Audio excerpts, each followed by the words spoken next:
Nós vamos nesta noite estar ministrando agora a palavra de Deus, querido. E a palavra de Deus está registrada no capítulo 18 de 1 Reis. 1 Reis 18, a partir do verso 22. 1 Reis 18, a partir do verso 22. Nós vamos ler ali, né? Fica mais fácil para nós. Diz assim então a palavra. Então Elias disse: de todos os profetas de Deus, ó Senhor, eu fui o único que sobrou, mas os profetas de Baal são 450. Agora tragam 2 touros, que os profetas de Baal matem um deles, corte em pedaço e ponha em cima da lenha, mas não ponham fogo. Eu farei a mesma coisa com outro touro. E aí os profetas de Baal vão orar ao seu Deus, e eu orarei o Senhor, o Deus que responder mandando fogo, este é que é Deus. E todo o povo respondeu: está bem assim, é boa essa palavra. Então Elias disse aos profetas de Baal: já que vocês são tantos, pegue o touro e prepare o primeiro. Orem ao seu Deus, porém não ponham fogo na lenha. Os profetas de Baal pegaram o touro que havia sido trazido para eles e prepararam. Oraram a Baal, Deus, de manhã até o meio-dia. Eles gritavam assim: ó Baal, responde às nossas orações. Ficaram dançando em volta do altar que haviam feito, porém não houve resposta. Ao meio-dia, Elias começou a caçoar deles. Ele dizia: ore mais alto, pois ele é Deus, pode ser que esteja meditando, ou que tenha ido ao banheiro, talvez ele tenha viajado, ou talvez esteja dormindo, e vocês terão que acordá-lo. Aí os profetas oraram mais alto, e começaram a se cortar com facas e punhados, conforme o costume dele, até que o sangue começou a correr. Passou o meio-dia, e eles continuaram a orar e a gritar, até a hora do sacrifício da tarde, porém não houve nenhum som. Então Elias disse ao povo: chegue para mais perto de mim. E todos chegaram mais perto de Elias, e ele começou a consertar o altar do Senhor, que estava derrubado. Ele pegou 12 pedras, uma para cada uma das 12 tribos, que tinha o nome dos filhos de Jacó, o homem a quem o Senhor tinha dado o nome de Israel.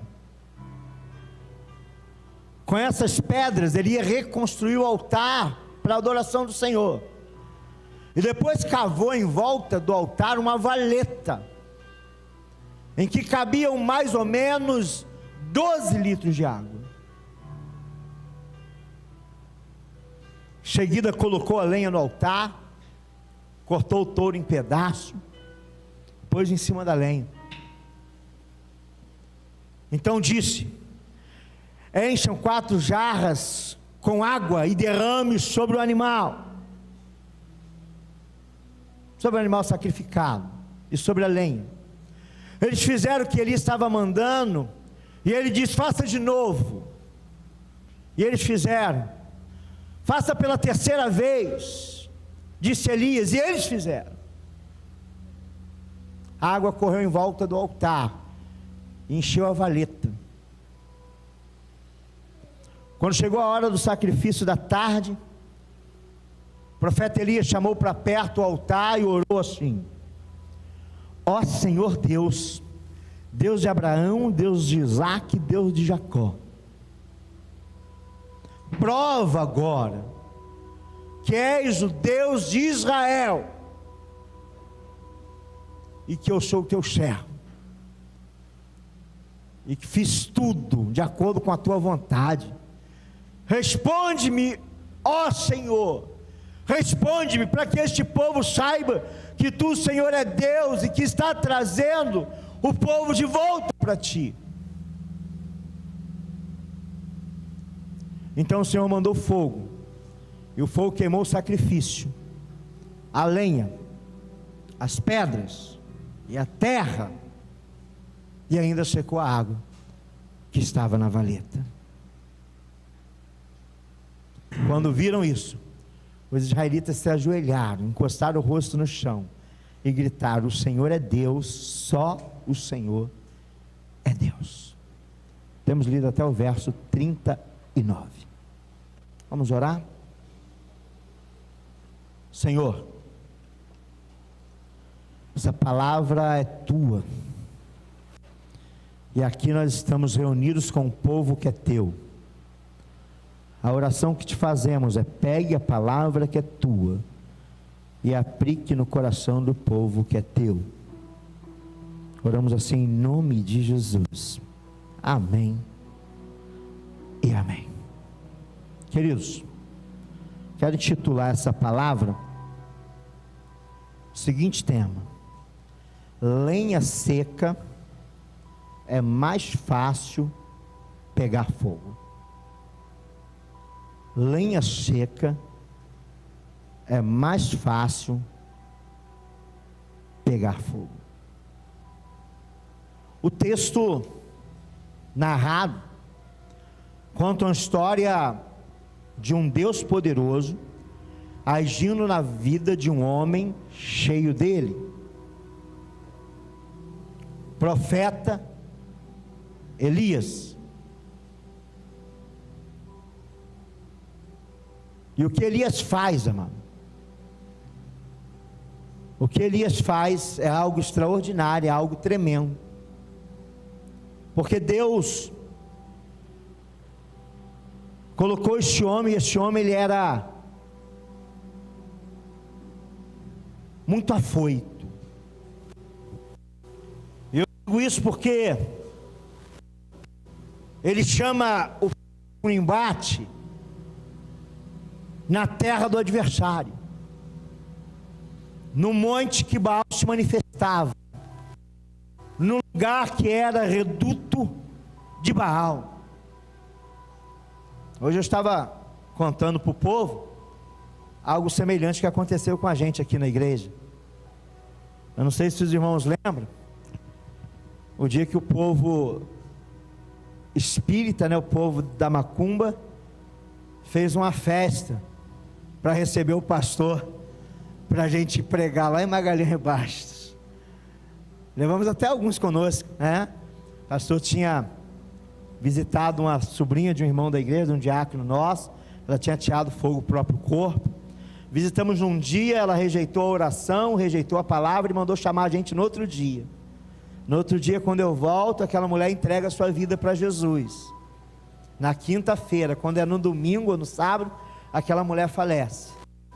O pastor vai lá fazer o sepultamento, o pessoal estava lá, nós tratamos todo com respeito, com carinho, mas a família não deixou eles chegarem perto, e ela foi enterrada como uma serva do Senhor. E depois chamaram a gente para ir lá na casa da família, porque tinham gostado muito da igreja, do pastor, e nós fomos lá e fomos recebidos num território deles, onde Satanás imperava, e a ministração da palavra foi feita ali. Houve conversões. Eu não vim aqui falar disso, eu vim falar dessa história, só a semelhança. E Elias desafia então os 450 profetas de Baal. Chega lá, ele cria o desafio é o seguinte: a gente vai pegar 2 animais, você vai matar o animal, vai pedir para cair fogo do céu sobre o animal, e o Deus que responder com fogo, esse Deus é Deus. E Baal, gente, o engraçado é que Baal é o Deus do fogo, é o Deus do fogo. O monte era o monte onde Baal se manifestava. A ferramenta era dada a esse Deus. Mas Elias pede para lutar com as armas dele, para provar o território deles, quem é o verdadeiro Deus. E aí, Elias manda eles orarem, eles oram durante toda 24 horas, fazem um monte de rituais e não acontece nada. E a lenha estava seca. A lenha estava seca. Era mais fácil acontecer um incêndio com a lenha seca. Quem já cozinhou aí no de lenha? Acho que só quem mais cozinhou no fogão de lenha de repente foi a irmã Ostelina, né? Ela deve ter cozinhado bastante no fogão de lenha. E no fogão de lenha, mano, fica ruim cozinhar quando a lenha está molhada. Não pega fogo. Pega fogo, é mais fácil com a lenha seca. A gente ainda, para acender, a gente ainda leva alguns gravetos. Papel, coloca palha, porque o fogo nasce rápido. Lenha seca é muito mais fácil pegar fogo. Mas esse homem corajoso de Deus, ele desafia as leis naturais. Porque o milagre, querido, ele foge às leis naturais. O milagre foge às leis naturais. O que é milagre? É algo extraordinário, algo sobrenatural. E Elias, ele desafia a lei natural. O que ele pede as mesmas coisas que os profetas de Baal fizeram. Mas ele manda que pegue 4 talhas de água. E aí que jogue uma vez, que jogue outra vez, que jogue outra vez, por 3 vezes. E quando está tudo encharcado de água, ele ora, e Deus manda fogo do céu. Se a lenha tivesse seca, era mais fácil pegar fogo. Se a lenha tivesse seca, era mais fácil pegar fogo. Mas o nosso Deus é o Deus do impossível. O nosso Deus é o Deus do sobrenatural. Querido, sabe o que eu quero dizer nessa noite para você? Talvez você está vivendo uma situação na tua vida, na tua história. Talvez você entre o ano 2023 esperando, ou muito preocupado, ou sem esperança, de que o ano não vai ser um ano bom para você. Talvez porque no final do ano você descobriu que estava doente. Talvez porque no final do ano você teve uma quebra no teu negócio. Talvez porque no final do ano você teve uma crise no casamento, uma crise conjugal. Talvez porque você teve uma crise com os seus filhos. Um problema surgiu na sua casa e na sua família. E aí você está imaginando, está temeroso que este ano não seja o ano da vitória. Mas eu quero te dizer, mano, que o nosso Deus é o Deus do milagre, é o Deus do sobrenatural. Não importa se a lenha está molhada, porque lenha seca é mais fácil pegar fogo. Mas Deus não quer facilidade. O nosso Deus é o Deus de milagre. Aí eu começo uma história da minha vida. De vez em quando a gente tem que recordar os milagres. Hoje eu fui para Papucaia, tinha outra mensagem em vista, mas eu vim com essa mensagem no coração. Deus colocou no meu coração. Já falamos sobre Elias na semana passada, vamos falar sobre Elias hoje. Às vezes nós vivemos algumas situações que é jogada na nossa vida um balde de água. É jogado na nossa lenha balde de água. Deixa eu falar com você, eu e Elisângela passamos por um momento assim. Eu e Elisângela, quando tínhamos já uns 5 anos de casado, a gente já tinha parado de tomar remédio para engravidar e a gente não conseguia engravidar. E aí a gente foi procurar ajuda médica. Verdade, paramos, ficamos 8 anos sem tomar remédio. A pastora não tomava mais remédio, mas o bebê não vinha, a criança não chegava. E aí nós procuramos auxílio médico, procuramos uma pessoa de referência. Pagamos muito caro e quando chegou lá, a doutora mandou fazer alguns exames. A pastora fez um exame e aí veio o primeiro balde de água fria, queridos. O primeiro balde de água sobre o nosso holocausto, sobre o nosso altar, sobre a nossa dificuldade. A gente faz o exame, a pastora passa por uma cirurgia, faz outro exame, eu faço o exame. A doutora olha os exames e diz: é impossível você engravidar. É impossível você engravidar porque a cavidade, a gente nem sabia disso, a cavidade do seu útero é fechado. Você tem o útero lacrado, seu útero é blindado, não entra nada, é lacrado, é fechado. Você precisa abrir. Aquele instante foi o primeiro balde de água fria, a palavra de um profissional. A palavra de um profissional dizia que a gente não podia ter filho, que era muito difícil. E aí tinha que fazer um tratamento mais caro, exames mais caros, mas a gente tinha uma situação melhor e a gente partiu para essa situação então. E aí conseguiu fazer o exame. Conseguimos fazer o exame. Quando a gente chega lá, a doutora olha o exame, aí ela vai então, pede outros exames, e ela diz: é impossível, porque uma trompa sua não existe, a outra ela é cheia de pólipos. Você não pode ser mãe. Mas vou passar uns remédios para você. Nesses remédios vou te passar uns anticoncepcionais. Querido, se já estava ruim sem anticoncepcional, a gente tinha parado de tomar remédio, olha, tomar anticoncepcional, que negócio é esse? Como é que o negócio acontece? E aí, entre idas e vindas,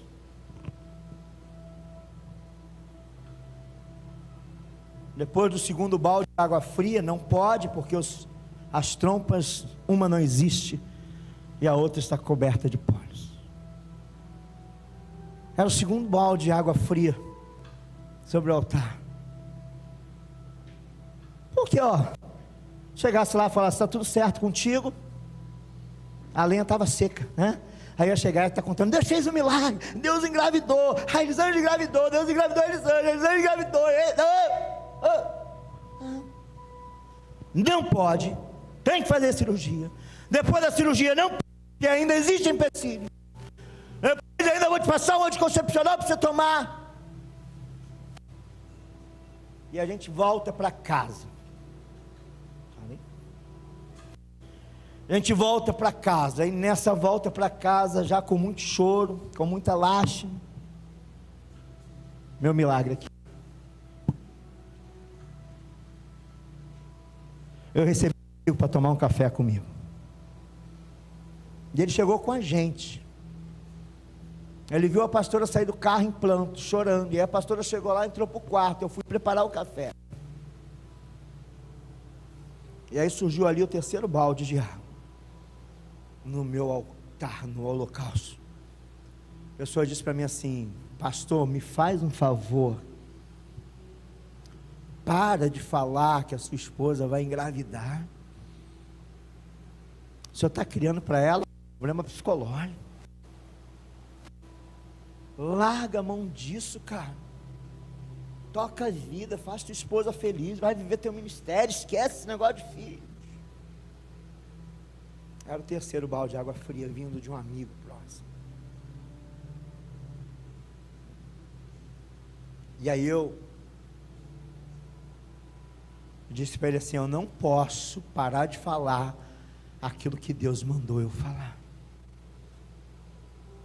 Eu não posso negar aquilo que Deus manda eu falar, e vai acontecer.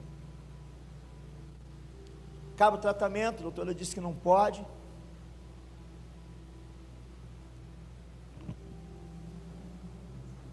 Mas a gente volta ao médico 3 meses depois. Quando a gente volta ao médico para finalizar o tratamento, a doutora chama a Elisângela, começa a conversar, e aí falou: vamos fazer uma ultrassom para saber como é que está o seu útero.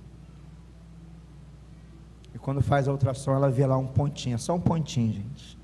Era só um cisco. Mas ela disse assim: eu acho que tem alguma coisa aqui. Eu acho que tem alguma coisa aqui. Falou: vou passar um beta-CG, é isso? Beta-HCG, não é isso, minha enfermeira? Beta-HCG agora para você. Aí nós saímos de lá, viemos direto do centro de Caxias. Fizemos o exame lá rápido, né, para receber na hora, isso? 1 hora depois, e a gente fez o exame e ficou lá no local. E nessa 1 hora, a gente chegou uma adolescente lá, e quando ela soube que estava grávida, ela começou a esmurrar a barriga, dizer: não quero, não pode, não podia, pai.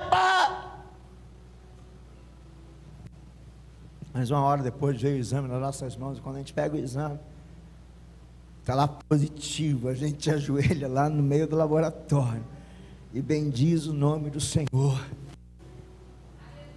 Porque Deus mandou fogo dos céus, porque Deus, Ele superabundou, porque Deus agiu no sobrenatural. Aquilo que não podia, Ele fez acontecer. Aquilo que não era possível, Ele trouxe à tona. Porque aquilo que era impossível para os homens, para os médicos, aquilo que já tinha recebido vários baldes de água fria, Ele disse: eu decretei, vai acontecer. E hoje, minha amiga tem 12 anos, vai fazer 13 anos, levada demais, mas também muito temente a Deus, muito serva do Senhor. Lenha seca é mais fácil pegar fogo. Deixa eu te falar, talvez um diagnóstico médico foi um balde de água que jogaram no seu altar. Talvez a palavra de um amigo que assassinou os seus sonhos, assassinou os seus projetos, fez você pensar que o sonho acabou, que os projetos chegaram ao fim, fez você pensar que não dá mais. Mas, querido, nessa noite, com a experiência vivida por mim, com a minha experiência, eu digo para você que o Deus que fez há 13 anos atrás é o mesmo Deus que faz hoje. É o mesmo Deus que faz hoje e que quer fazer hoje na sua vida, na sua história. É só você ter a visão do sobrenatural. É só você olhar como Elias olhou. Elias pensou: lenha seca é fácil pegar fogo. Se eu orar e Deus colocar o fogo na lenha seca, o milagre está no diminutivo, é um milagrinho. Mas se eu jogar água nesse trem aqui, vai ser um milagrão, vai ser o extraordinário de Deus. Tudo que você está passando, tudo que você está enfrentando, as lutas, as dificuldades, as guerras, as oposições, é apenas para engrandecer, para enaltecer, para glorificar o plano de Deus na tua vida, o plano de Deus na tua história. É apenas para exaltar o milagre de Deus, que quando acontecer na sua vida, não será um milagrinho, será um milagrão de Deus, operado na tua vida e na tua história.